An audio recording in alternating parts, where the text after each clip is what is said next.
प्रिय भक्तों, एकादशी तिथि सभी व्रतों में सर्वश्रेष्ठ है। यह भगवान श्री कृष्ण की शुद्ध भक्ति प्रदान करने में अत्यंत महत्वपूर्ण और सहायक तिथि है। इसका व्रत पालन करने से वर्ष के सभी व्रतों का फल स्वतः ही मिल जाता है। और ऐसी एकादशी तिथि है चैत्र मास के शुक्ल पक्ष में आने वाली कामदा एकादशी।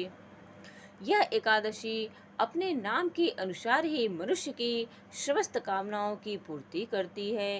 कामदा एकादशी का पालन करने से मनुष्य हर प्रकार के भौतिक क्लेशों से मुक्त होकर अपने आध्यात्मिक जीवन में अग्रसर बनता है, भगवान श्री हरि की विशेष कृपा प्राप्त करता है।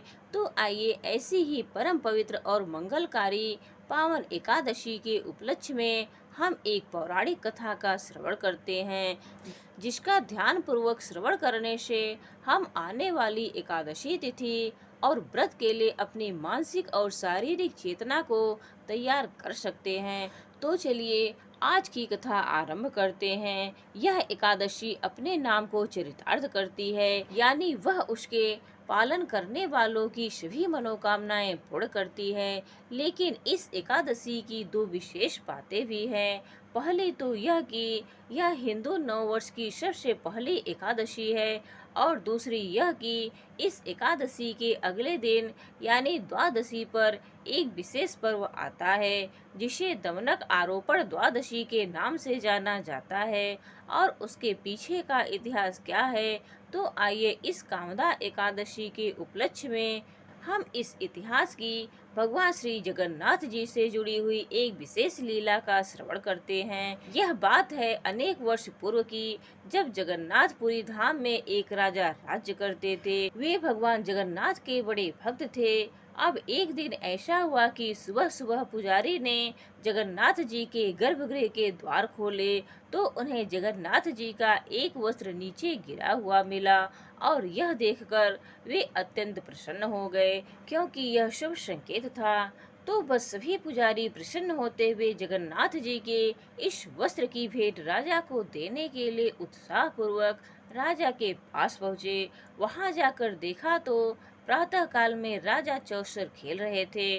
पुजारी ने प्रसन्न होते हुए राजा को जगन्नाथ जी का प्रसाद वस्त्र प्रदान किया। अब उस समय क्या हुआ कि राजा अपने दाएं हाथ से पाशा फेंकने में व्यस्त थे, इसीलिए उन्होंने अपने बाएं हाथ से उस वस्त्र को ले लिया, और वह भी ज्यादा उस वस्त्र की ओर ध्यान दिए बिना। अब यह देखकर पुजारी थोड़े उदास तो हो गए, लेकिन अब क्या करे, राजा के सामने वे कैसे कुछ बोल सकते थे, इसीलिए चुपचाप वहां से चले गए। कुछ समय बाद राजा का खेल समाप्त हुआ। वे अपने कक्ष में वापस आए और अचानक उन्हें याद आया, अरे यह मैंने क्या अपराध कर दिया। मैं मूर्ख अपने खेल में इतना व्यस्त हो गया कि मैंने जगन्नाथ जी के प्रसाद वस्त्र की ओर ध्यान भी नहीं दिया और बाएं हाथ से उसका स्वीकार किया। हे प्रभु, मुझ पापी ने कितना बड़ा अपराध कर दिया। अब मैं कैसे इसका प्रायश्चित करूंगा। इस प्रकार स्वयं को दोषी मानते हुए प्रायश्चित करते हुए राजा ने खाना पीना बंद कर दिया। न तो वे किसी से बात करते और न ही राज्य के कार्यभार में ध्यान देते। आखिर एक सप्ताह बाद राजा ने कुछ कठोर निर्णय लिया। राजा ने सोचा, हे प्रभु, मैंने अपने बाएं हाथ से आपके प्रसाद वस्त्र को स्वीकार किया और इस प्रकार एक बड़ा अपराध किया है। इसीलिए मेरा प्रायश्चित यही है कि मैं अपने इस बाएं हाथ को काट दूं। लेकिन अब अपने ही हाथ को कैसे काटा जाए, तो उन्होंने एक उपाय ढूंढ निकाला। राजा ने अपने विशेष मंत्री को बुलाया और उनसे कहा, हे मंत्री, कुछ दिनों से कोई बात है जो मुझे परेशान कर रही है। जब भी मैं रात को सोने जाता हूँ, तो मेरी खिड़की में से एक लंबा सा हाथ आता है और वह मेरा स्पर्श करने का प्रयास करता है। यह देखकर मैं भयभीत हो जाता हूँ और इसी कारण से पिछली कई रातों से मैं सो नहीं पाया हूँ। अपने राजा को इस प्रकार उदास देखकर मंत्री ने कहा, हे राजन, आप चिंता न करें, हम सभी इस भूत को भगाने के लिए विशेषज्ञ तांत्रिकों को बुलाते हैं। इतना कहकर मंत्री ने अपने राज्य के कुछ ज्ञानी तांत्रिकों को बुला लिया। सभी ने बैठकर राजा के उस कक्ष में पूजा विधि की और अच्छी खासी दान दक्षिणा लेकर चले गए, लेकिन कुछ लाभ नहीं हुआ। दूसरे दिन फिर से राजा ने वही व्यथा प्रकट की।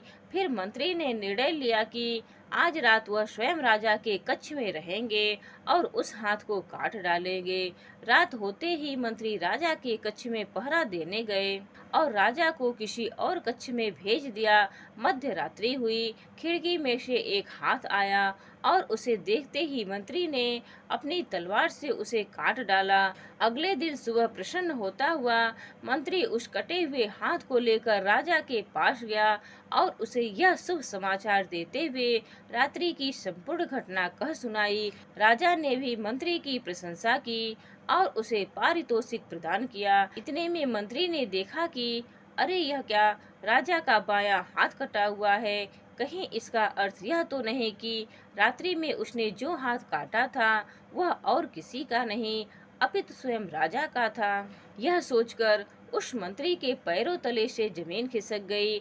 वह रो रो कर राजा से क्षमा मांगने लगे और प्रायश्चित करने लगे, लेकिन राजा ने उन्हें यह कहते हुए आश्वस्त किया कि वह उनकी ही इच्छा थी, क्योंकि उन्होंने जगन्नाथ जी के महाप्रसाद का अपमान किया था। फिर भी दुखी हृदय से मंत्री राजा का वह हाथ लेकर जगन्नाथ बल्लभ उद्यान में चले गए और उन्हें वहां बड़े आदर सत्कार से समाधि दी। अब राजा का एक हाथ तो कट गया, इसीलिए जगन्नाथ जी के नियम अनुसार अब वे जगन्नाथ जी की प्रत्यक्ष सेवा मंदिर में तो नहीं कर सकते थे। इसीलिए अब वे प्रतिदिन जगन्नाथ जी के लिए उद्यान से पुष्प चुनकर आते और उसे माला बनाने की सेवा करने लगे। एक दिन पुष्प चुनते हुए उन्होंने एक बड़ा ही सुंदर और सुगंधित पुष्प देखा। उसे देखकर उन्हें अत्यंत आश्चर्य हुआ, क्योंकि आज से पहले वह यहाँ नहीं था।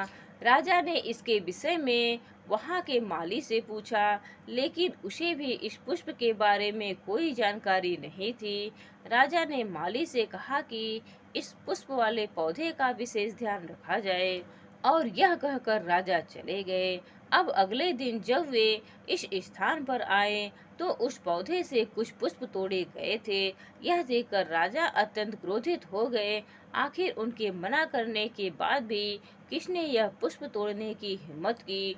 उन्होंने माली को बुलाया, लेकिन माली को भी पता नहीं था। अब राजा को यह लगने लगा कि यह माली झूठ बोल रहा है और उसी ने यह पुष्प तोड़े हैं, इसीलिए उसे दंड देना चाहिए। माली राजा से रोते हुए क्षमा याचना करता रहा, लेकिन राजा नहीं माने। उन्होंने उस माली को बंदी बनाकर कारागृह में डाल दिया। अब माली यही सोचता रहा कि आखिर उसका अपराध क्या है। यह सोचते हुए उस माली ने जगन्नाथ जी से प्रार्थना की कि अब वही उन्हें इस संकट से और राजा के दंड से बचा सकते हैं। और हमारे जगन्नाथ जी तो हैं भक्त वत्सल। उसी रात्रि वे पहुंच गए राजा के स्वप्न में और राजा से कहने लगे, हे राजन, तुमने व्यर्थ ही उस माली को बंदी बनाया है। यह सत्य है कि इन फूलों की चोरी के विषय में उसे कुछ भी ज्ञात नहीं है। वास्तव में यह पुष्प और उसकी सुगंध मुझे अत्यंत प्रिय है, इसीलिए उन पुष्पों की चोरी मैंने स्वयं की थी। यह पुष्प मुझे अत्यंत प्रिय है, क्योंकि यह उसी स्थान पर उगा है जहाँ तुम्हारे कटे हुए हाथ को मंत्री ने समाधि दी थी। वास्तव में यह स्थान और यह पौधा मेरे लिए तुम्हारी भक्ति और करुणा को दर्शाता है, इसीलिए इस पुष्प का नाम होगा दयान पुष्प। जाओ इसी क्षण उस माली को मुक्त करो, और आज से उस माली का नाम होगा दयान माली। और कल चैत्र शुक्ल पक्ष की चतुर्दशी तिथि है। मैं चाहता हूँ कल इसी दयान माली द्वारा इन्हीं पुष्पों से मेरा श्रृंगार किया जाए और इस उत्सव को प्रतिवर्ष मनाया जाए। और मैं तुम्हारी भक्ति से अत्यंत प्रसन्न हूँ। तुम्हें आशीर्वाद देता हूँ कि तुम्हारा कटा हुआ हाथ भी वापस आ जाए। इतना कहकर जगन्नाथ जी चले गए। राजा उठे तो उनका कटा हुआ हाथ वापस आ चुका था। उन्होंने जाकर माली को कारागृह से मुक्त किया, उसे सम्मानित किया, उससे क्षमा मांगी।